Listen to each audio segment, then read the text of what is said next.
هذا الذي كنا نتسابق على غسيله، رجل ملتحن مطبق للسنة، حتى ونحن نغسله نفرح بغسيله من نظافته واتباعه لسنن الفطرة.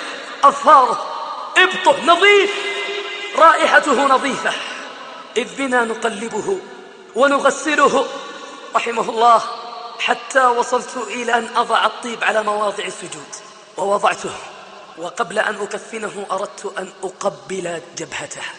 تعرفون لماذا؟ ستعرفون كيف مات ولن تلومونني أن أقبل جبهته. كنت والله الذي لا إله غيره وأنا أغسله أريد أن أغسل وجهه، كنت أغلق فمه بيدي من ابتسامته، لا أقول كأنها ابتسامة بل هي ابتسامة أغلقها بيدي فيفتح فمه، حتى أني قلت يا أخي سكر فمك نريد أن نغسلك، وأنا أضحك فرحان بغسيل هذا، وكنت أمسك فمه من ابتسامته.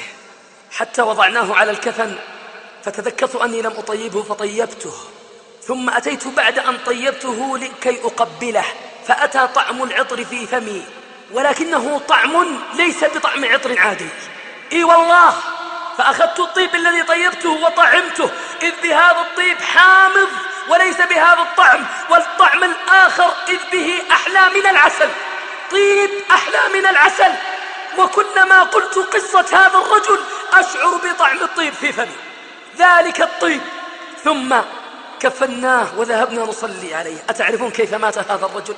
لقد كان إمام مسجد حافظ للقرآن، في حادث سيارة بسيط، نزل بعد الحادث نظر إلى عربته أمام الناس ثم قال الحمد لله على كل شيء، وكان الحادث بسيط جدا.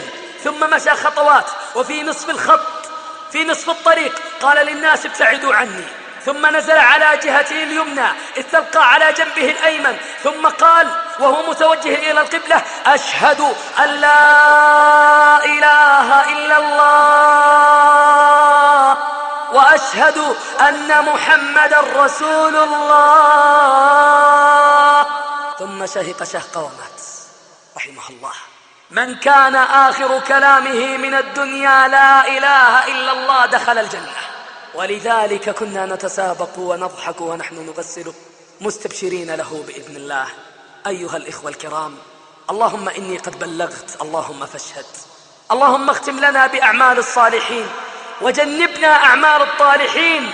فيا من تسرف على نفسك بالمعاصي انتبه، ويا من أنت في الصالحات اثبت حتى تثبت في ذلك الوقت ويكرمك الله بالشهادة.